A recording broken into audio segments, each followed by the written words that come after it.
Today I'd like to make a candle with this empty glass bottle.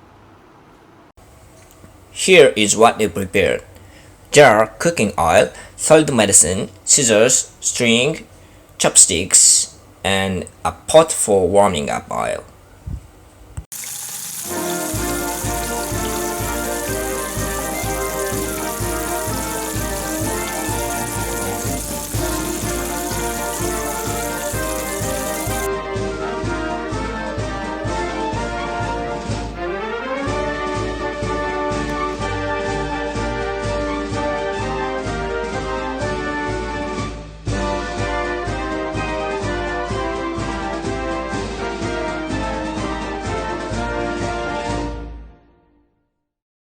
First, I crushed the crayons and put them in a jar.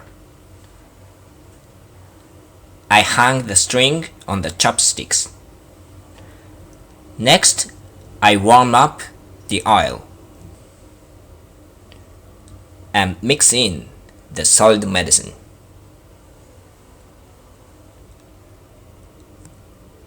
I pour the oil into the jar. The crayon will melt when they are warm, so let's mix them up. Let the string hang in the center. Then let it cool and it's done.